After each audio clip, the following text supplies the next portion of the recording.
Boa noite, irmãos. Boa noite, irmãs. Mais uma vez, estamos aqui no Tabernáculo de Curitiba, Luz do Entardecer. Estamos felizes mais uma vez por essa oportunidade de estarmos aqui ao redor da Palavra de Deus. Eu espero que mais uma vez seja de bênção para cada um de nós.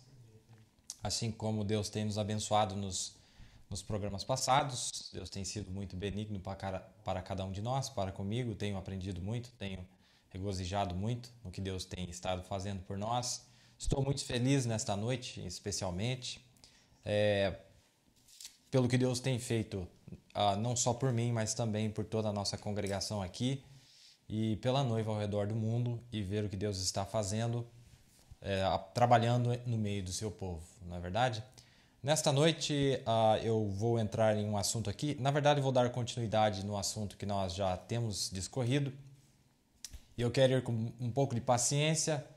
É algo muito bom e eu gostaria que você prestasse bem atenção, que você me acompanhasse e que você tenha paciência em cada detalhe daquilo que nós vamos dizer, até porque nós estamos aqui com grande expectativa, sabendo que Deus está prestes a fazer algo muito maravilhoso por nós, por esta noiva, por esse povo que tem esperado pela sua vinda, por aqueles que esperam pela sua vinda, não é verdade? E eu creio que você é um deles nesta noite. Antes de iniciar, gostaria de fazer uma oração bem rápida para que possamos entrar na palavra de Deus. Senhor querido, te agradecemos mais uma vez por nos ter dado a oportunidade, Senhor, por ter nos concedido que estivéssemos aqui falando da tua palavra, Senhor. Sabemos que tu és o autor, tu és o consumador desta palavra e ninguém é digno, Senhor, de olhar, ninguém era digno de nem sequer olhar para este livro, muito menos abri-lo, Senhor. Mas através do sangue no Calvário, o Senhor abriu um caminho para cada um de nós, não só para o teu profeta, mas para este povo especial, para que fôssemos tomar, como foi dito a João, que fosse e tomasse o livro, Senhor. Através da tua dignidade nós fomos achados capazes e dignos, Senhor, de não só ter o livro aberto, mas também de ver o que estava contido dentro deste livro precioso. Pai, pedimos a tua bênção, a tua ajuda nesta noite, que o Senhor possa abençoar a mim e abençoar a cada um dos teus ouvintes. É o que eu peço no precioso nome do Senhor Jesus Cristo. Amém. Que vocês estejam orando por mim, que vocês possam estar acompanhando em oração, não é verdade? E naquilo que nós vamos trabalhar hoje à noite. Eu gostaria de iniciar no livro de Apocalipse, capítulo 5. Ainda estou falando do mesmo assunto que falamos no programa passado. Em Apocalipse 5, eu quero que você perceba algo aqui. Esta cena em Apocalipse 5 é quando o Cordeiro se aproxima do trono de Deus para tomar o livro. Depois ele abre o livro e depois tem uma cena seguinte. Depois que ele abre o livro, que João olha para lá e o irmão Branda disse que ele viu o nome dele lá, então ele se regozija. Mas eu quero começar aqui no segundo versículo, onde dizia assim: E vi um anjo forte bradando com grande voz: quem é digno de abrir o livro e de desatar os seus selos? Agora, eu quero que você tenha em mente aqui que esta cena que está acontecendo aqui aconteceu na sétima era e depois teve uma segunda cavalgada dentro do povo do terceiro êxodo. Eu quero que você tenha em mente a importância disso que tem acontecido nos nossos dias. É disso que eu estarei falando nesta noite. O que é que aconteceu na sétima era? E você vai ver que é o que está acontecendo, é o que já aconteceu dentro do povo do terceiro êxodo.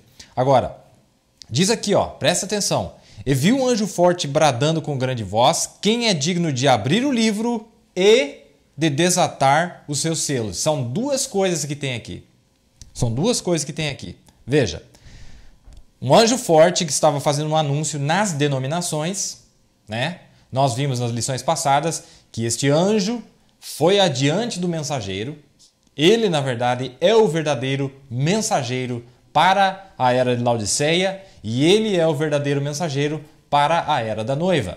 A única diferença é que lá, no final da era de Laodiceia, ele toma um vaso, um profeta, que havia sido prometido por Malaquias 4, 5, Mas depois deste profeta, dentro da segunda cavalgada, então agora nós temos a geração deste profeta, nós temos as águias, não uma águia só, mas as águias debaixo do mesmo Espírito, com a mesma unção, com a mesma revelação de que aquele mensageiro lá atrás, na era de Laodiceia, estava. Então nós vamos ver que lá na primeira parte ele estava no meio dos denominacionais, mas antes dele chegar em cena, ou antes dele entrar no seu ministério, não é verdade? Primeiro evangelístico e mais para o final profético. Antes disso acontecer, este anjo foi visto entre as denominações fazendo um desafio. E o desafio que ele fazia era esse. Ele estava fazendo um anúncio entre as denominações. Ele fez este anúncio entre as denominações. Quem é digno de abrir o livro? E quem é digno de desatar os seus selos? Mostrando que eram duas obras que deveriam ser cumpridas. Primeiro, abrir o livro e depois que o livro fosse aberto, desatar os seus selos. Eu espero que você esteja entendendo o que é que está acontecendo aqui. Deixa eu repetir. Na sétima era, na era de Laodiceia, por 40 anos, este anjo foi adiante do profeta. Eu já li todas as citações dos programas passados. Se você quiser adquirir, você volta e veja.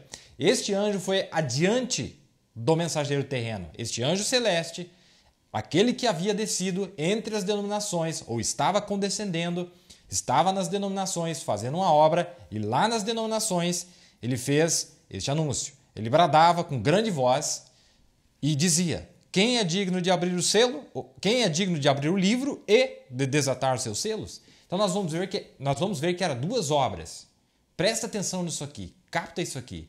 A primeira parte era abrir o livro e a segunda parte era desatar os selos, depois que o livro fosse aberto. Agora, você deve estar perguntando, mas o que é então desatar os selos? Não foi aberto os selos? Sim, os selos foram abertos. Nós já vimos isso, provamos pelas escrituras e pela mensagem que os selos foram abertos. Mas agora, a segunda parte, desatar os selos que estavam neste livro, que havia sido aberto, e isso seria para a etapa seguinte, seria na segunda cavalgada. Aí você pergunta, mas o que é desatar os selos? A resposta se encontra logo no próximo versículo, porque diz assim, ó: e ninguém no céu, nem na terra, nem debaixo da terra podia abrir o livro, nem olhar para ele. Então, olhar para o livro é a mesma coisa que ter os selos desatados. Então, o poder de visão para enxergar o que estava dentro daquele livro que havia sido aberto só viria após. Preste atenção, me acompanha com cuidado aqui, porque eu tenho várias citações e eu quero falar sobre isso. Agora, nós percebemos que do começo da era de Laodiceia, 1906 a 1946, não é verdade? 1906, 1946, soaram 6 trombetas para os judeus. Agora, deixa eu falar isso aqui para vocês. Se você captar isso aqui, Deus só tem um plano de salvação. Ele não tem 2. Ele tem um plano de salvação.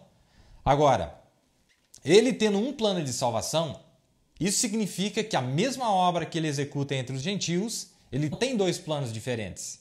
Então, se você quer entender como Deus lida com os gentios, olhe para ver como ele lida para os judeus.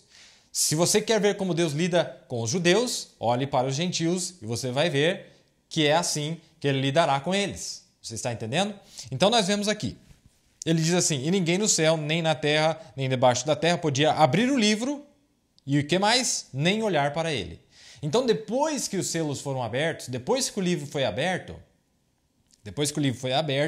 nós vemos um especial, um povo profético, um povo profeta, um grupo minúsculo, muito pequeno, mas que teria o mesmo espírito de Elias, que teria a mesma capacidade de visão do qual Elias tinha tido lá na primeira parte da era de Laodiceia. É disso que nós estamos falando nesta noite, lá na primeira parte. Agora, diz aqui, ó: e eu chorava muito, porque ninguém for achado digno de abrir o livro, nem de o ler, nem de olhar para ele. Agora, João esclarece mais uma coisa aqui para nós. Então, tem 3 etapas aqui: a abertura do livro, a leitura do livro e depois entender o livro, porque ver é entender. O profeta nos ensina que ver é entender. Ninguém pode ver o reino de Deus a menos que nasça de novo. Ninguém pode entender o reino de Deus a menos que nasça de novo. Então, a capacidade de olhar para este livro só viria na geração da era da águia. Só quando essas águias estivessem em plena manifestação e as águias tivessem entrado no seu ministério profético, assim como ele entrou em seu ministério profético lá na era de Laodiceia. Não é verdade? Agora, eu estava dizendo isso aqui. Vamos olhar para os judeus e você vai entender que Deus faz a mesma obra com os gentios. De 1906 a 1946 soaram 6 trombetas. Não é verdade? A partir de 1946 a 1965, a 7ª trombeta. Aí você fala, não, peraí, ali foi o 7º selo. Verdade. Mas veja, a mesma mensagem que o mensageiro do 7º selo tem, Moisés e Elias vão ter. Em outras palavras, quando os judeus voltaram para a terra da Palestina, eles não ouviram o soar da 7ª trombeta. Eles não ouviram o soar do 7º selo, que é o que Moisés e Elias vão trazer para eles. Então eu quero que você analise isso aqui. Entre 1946 e Moisés e Elias, existe uma brecha de tempo. Preste atenção. Entre 1906 e 1906 e Moisés e Elias, existe uma brecha ali. Existe um tempo na qual existe um tempo vago ali no meio, vamos dizer assim, não é verdade? Entre 1946, vamos esclarecer isso aqui mais. Entre a 6ª trombeta e a 7ª trombeta está o 7º selo. Entre a 6ª trombeta, 1946, e até Moisés e Elias aparecerem, temos o 7º selo. Então, o profeta, depois que os selos foram abertos, ou quando veio a revelação da palavra em 1963, a primeira mensagem que ele pregou dos 7 selos foi justamente essa, de que ele prega uma mensagem chamada a brecha, preste atenção, a brecha entre as eras da igreja e os 7 selos. Não é verdade? A brecha entre as eras da igreja e os 7 selos. Então nós estamos vendo aqui que o profeta está dizendo que haveria uma brecha. O profeta está dizendo que haveria um tempo ainda entre a 6ª trombeta e a 7ª trombeta. Tem um tempo ali no meio. Agora, veja o que ele diz aqui, veja qual a escritura que ele usa. Veja a escritura que ele usa nesta mensagem à brecha. Diz assim, ó, você veja em Efésios capítulo 1, versículo 13 e 14. Veja os versos em que está. Efésios capítulo 1, 13 e 14. Diz assim, ó, no qual também confiastes. Eu quero que você capte isso aqui. No qual também confiastes depois que ouvistes a palavra da verdade. Em outras palavras, quando nós ouvimos a palavra da verdade, nós confiamos naquilo que nos foi dito. Mas não era tudo. Veja o que diz aqui. No qual também confiastes depois que ouvistes a palavra da verdade. Primeiro nós ouvimos a mensagem e nós confiamos na mensagem. Você está captando? Nós ouvimos a mensagem, nós confiamos na mensagem. No qual também confiastes, depois que ouvistes a palavra da verdade, que é o evangelho da vossa salvação. Esta mensagem, que é a revelação da palavra de Deus, é o evangelho da vossa salvação. Mas veja o que Paulo disse. No qual, depois que vós crestes, vós fostes selados com o Espírito Santo de promessa. Então veja bem, primeiro nós ouvimos a palavra da verdade e confiamos, não é verdade? Que é o evangelho da vossa salvação. Mas depois que nós cremos nesta palavra, o que aconteceu? Nós fomos selados com o Espírito Santo de promessa, não é? O qual é o penhor da vossa herança até a redenção da possessão comprada até o louvor da sua glória. Então, o irmão Branham está usando a escritura mostrando que desde que a palavra fosse entregue para nós até a redenção da possessão que somos nós, haveria um tempo. E nós seríamos selados só no final. Nós seríamos, ou o selo de Deus seria completado, ou a obra estaria concluída apenas no final. Primeiro haveria um tempo de inspecionamento, de inspeção. Primeiro haveria um tempo de inspeção, quando todos foram jogados no deserto por 40 anos, e depois entraram na terra prometida apenas aqueles que deveriam entrar, não é? Olha o que ele diz aqui. Isso aqui está na mensagem A Brecha. O que o Espírito Santo tem estado fazendo? Ele vai e ele inspeciona. O Espírito Santo inspeciona aquela pessoa até que ele esteja plenamente satisfeito e sabe que eles estejam bem, né? Então eles são selados à sua destinação eterna. Não há nada que possa romper aquele selo. Então ele está falando de um tempo, está falando de um período, não é? Aí olha o que diz aqui. A Bíblia, se você está anotando as Escrituras, em Efésios 4:30 diz: não entristeçais o Espírito Santo de Deus, pelo qual vós estáis selados até o dia da vossa redenção.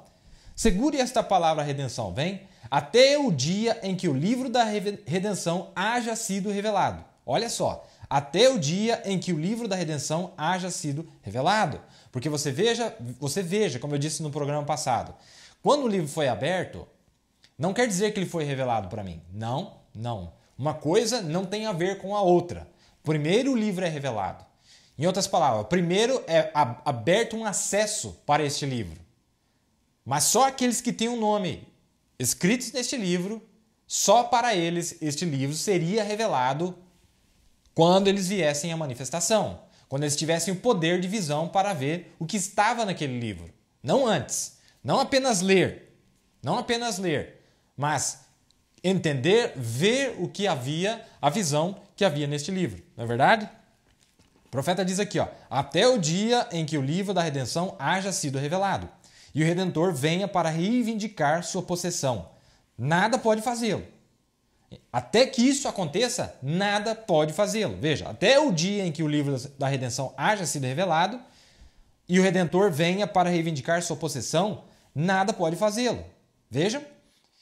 Vem, não entristeçais. Quer dizer, fazer coisas que agradem a Deus, pois o livro está selado agora e você está selado. O próprio Espírito Santo é o selo. Não é verdade? Então, e Cordeiro vem adiante agora sendo o mediador entre Deus e o homem, e ele se torna leão. E quando ele se tornar leão, ele toma o livro, que são os seus direitos. Deus o tinha, o mistério, mas agora o Cordeiro vem. Ninguém podia tomar o livro, ainda está na mão de Deus. Nenhum papa, sacerdote, o que quer que seja, eles não podem tomar o livro. Os 7 selos não têm sido revelados. Vem, o Mombrana está falando isso aqui lá na mensagem A Brecha. Calma lá que eu já vou discorrer sobre isso aqui. Vem, mas quando o mediador, quando a sua obra é feita como intercessor, ele vem adiante. E João, o ancião, disse, ele é um leão, e ele vem adiante. Observe. Ele vem adiante para tomar o livro. Agora, observe, para revelar os mistérios de Deus que outros têm adivinhado em todas estas eras denominacionais. Vejam, então o 7º anjo se tem adivinhado em todas estas eras denominacionais. Vejam, então o 7º anjo